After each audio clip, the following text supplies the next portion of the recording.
In a couple of my previous videos, I've looked at how some K-pop groups have achieved somewhat unexpected success outside of Korea, despite some commonly cited barriers to success. If you haven't seen them yet, check out the videos on Idol and Twice. In both those cases, the groups are usually popular in Korea in addition to that Western success. In this video, I'm going to flip the story and look at how some groups have achieved bigger success in the West than in Korea. Mostly, I'm going to look at KARD and Dreamcatcher, but there are other examples. And yes, this means I'm going outside my usual focus of girl groups, but only a tiny bit in the case of KARD. A little background. Neither KARD nor Dreamcatcher are as big as the other groups I usually talk about, like Blackpink, aespa, Red Velvet, Twice, or Idol. I would describe both as moderately popular, but with incredibly dedicated fans. For those who don't know them, KARD is a four-person group composed of BM, JSEP, Somin, and Jiwoo. And yes, they are the incredibly rare mixed-gender K-pop group, something we will be getting into. They debuted in 2017. Dreamcatcher is a seven-member girl group composed of Jiwoo, Suwa, Seon, Dami, Handong, Yuhyun, and Gayeon.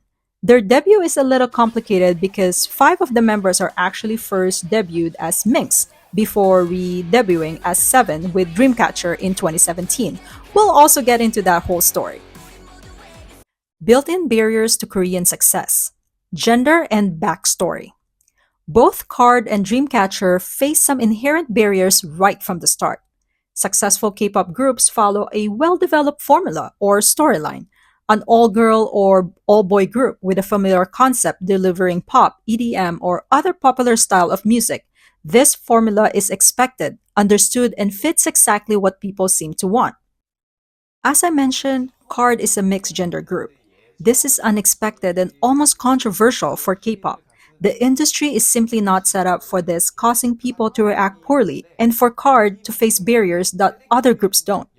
남성으로 나눠진 맞아요. 거였어요. 맞아. 그러면은 어떻게 해? 이제 매니저님은 한 분이시고 그럼 이제 BM이랑 저만 남자 대기실 갈 것도 아니고 약간 이래 되니까 그때 이제 저희가 여자 대기실 갔었거든요.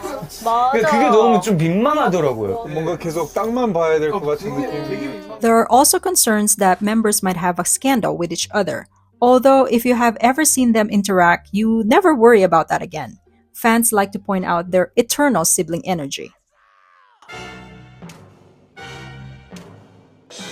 시작했어? 마지막으로 제이슨 씨가 선희 씨. 네, 지금 바로 생각난 건데 지금 얼굴이 되게 뚜렷하게 봤거든요. 네. 근데 이마가 되게 예쁜 거 같아요. 아. 와. 근데 매력. 감사합니다. 아, 네.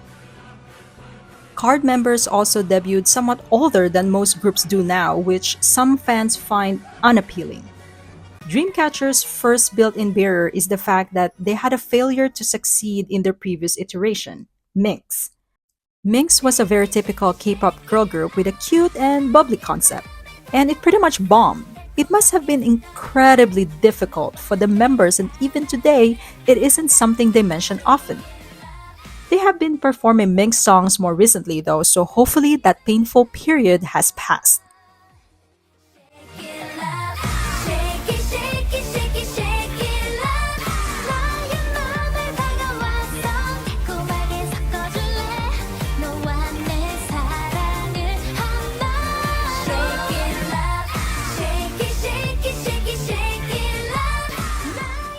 This narrative of failure was then attached to Dreamcatcher at debut. Individual idols re-debut fairly often, just as Somin from KARD, but it's rare for full groups to re-debut like this, and Dreamcatcher was kind of starting with a penalty in the Korean market. Although, if you watch my K-pop sandwich video about the power of storytelling, you might see some reasons for Dreamcatcher's success. International success. So both groups had at least a couple of challenges in Korea right from the start. In the West, however, neither of those barriers is really a big deal. Minx was barely a thing in Korea and definitely not a thing outside of Korea, so Dreamcatcher had a clean slate. And mixed gender groups are not uncommon in the West, especially in Europe, where Steps, 18s, and S Club 7 had a huge success in previous decades. Don't stop, never give up.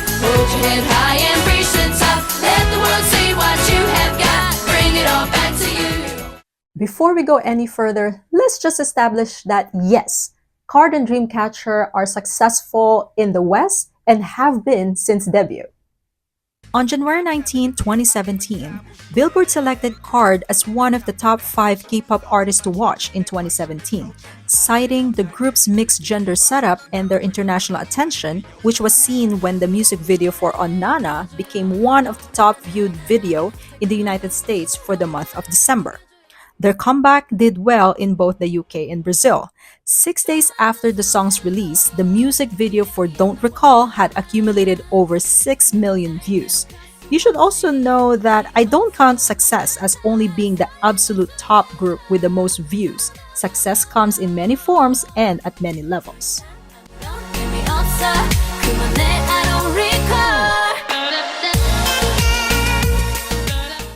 Dreamcatcher also had a good 2017 in the West, receiving critical acclaim from music critics worldwide for their unique sound that incorporated influences of rock and metal music. More to that in a bit. Chase Me plays at number 19 on Billboard's Best K-pop Songs of 2017 Critics' Picks, and Dreamcatcher was listed number 3 on Billboard's Best New K-pop Acts in 2017.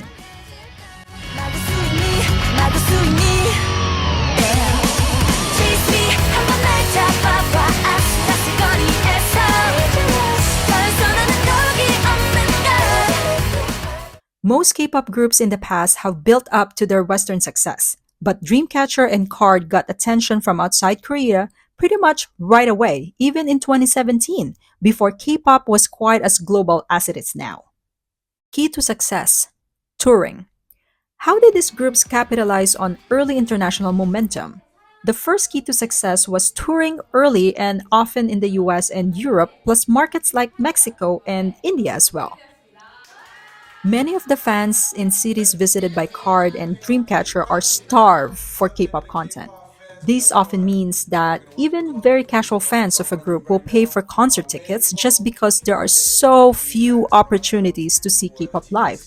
Not that I'm speaking from experience or anything. Card started with a standard introduction to the West as did Dreamcatcher, both appearing at KCONs in 2017 and 2018. But then they did more. Lots more than most groups, even those from well-financed and experienced labels. Card sold out their first concert tour known as the 2017 Wild Card Tour, held in 11 cities covering Canada, the United States, Mexico, and Brazil from May to June 2017. Then they went on to play 2 cities in India for the Player Card Right Tour. Card is so well known for their global touring that a Korean broadcasting station official once told the members of Card that they were like a fictional group to him due to their lack of Korean promotions. Dreamcatcher was participating in the survival show Mix 9 during 2017. The show famous for showcasing ITZY's Ryujin among others and also famous for never debuting the winning team. But all members withdrew from the show despite placing well because of a scheduled tour date in Brazil. Right here, we can see an early example of how Dreamcatcher's management prioritized international opportunities over Korean publicity. They saw a path forward and jumped on it.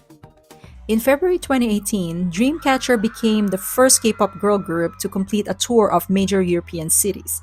The European leg of the Fly High World Tour ran from February 14 to February 25th, visiting London, Lisbon, Madrid, Amsterdam, Berlin, Warsaw, and Paris.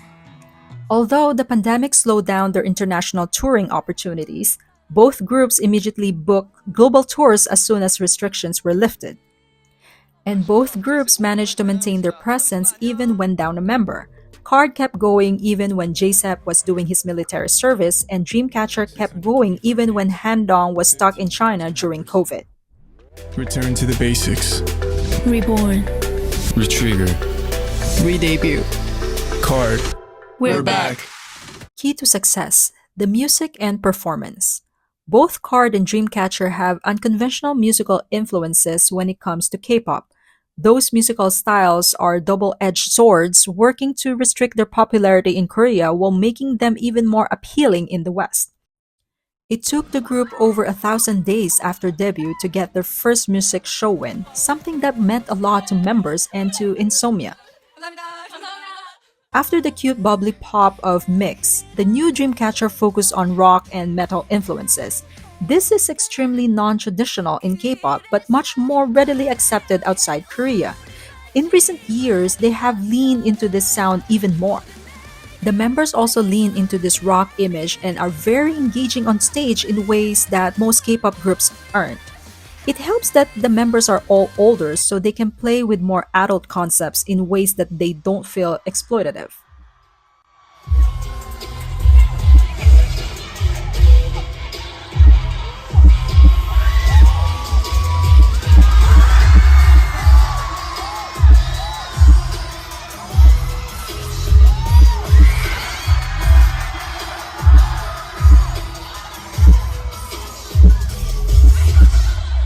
Card members are also older and also don't hesitate to lean into more adult themes and concepts both in their videos and stage performances. Members and Hidden Card all seem to really love this, but it's pretty unconventional for idols, especially women. Card's music does have elements that other K-pop groups have experimented, but few have gone as far as Card. The group regularly and consistently explores Latin influences.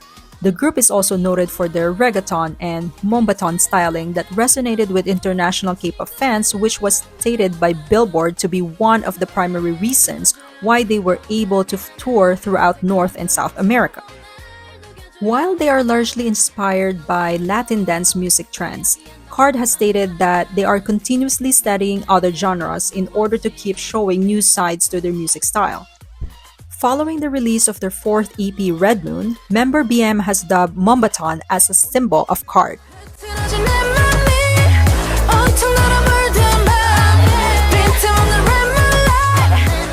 Final key to success: English ability. I hate having to cite the ability to speak English as a reason that K-pop groups can connect with Western audiences because I don't think this has to be the case or even should be the case. I'm saying this as someone who learned English as a second language myself, but it is still a factor. Being able to communicate without translation does help connect members to their fans. BM from Card is from LA, grew up in LA, and is completely comfortable with US culture and speaking English. There is no doubt that his background influences the other members and helps them to connect with international audiences. I'm sure the Korean members also influence BM in return. This ability allows fans to connect with their personalities and for non-subtitled compilation videos to go viral. No, I can speak Korean. You can't Why? speak Korean. I'm not the student Oh here. my god. You're the student. You're 사기꾼. 사기꾼 means fraud. Repeat after me. There are many frauds in the world. There are many frauds in in the world. world. Not. And in my front. Dreamcatcher doesn't have an English-speaking member, but Hyun has managed to teach herself English to such a high level that she can communicate idiomatically with Insomnia. Other members have also worked on their English ability. Hyun's fluency is remarkable since their agency is very small and their budgets are also probably very small. We regularly see larger agencies and bigger groups with members who haven't been able to prioritize English. See my Twice video for more. It seems like Hyun recognized a need to communicate and an opportunity to grow the fan base and did what it took to make it work. Super admirable. 엉덩이는 하나지 어떻게 두 개야? Yeah, one butt, two butt cheeks. I was gonna put the word tough, not rough, but I don't know. I just made a mistake. Sorry. Wow, you're so rough. Conclusions. Neither Card nor Dreamcatcher have had it easy. Every bit of success they have is because they work incredibly hard to make the most of every little opportunity. They both have taken unconventional paths, largely because those are the only routes open for them. But they took those little chances and turned them into viable careers and arguably into unexpected levels of success.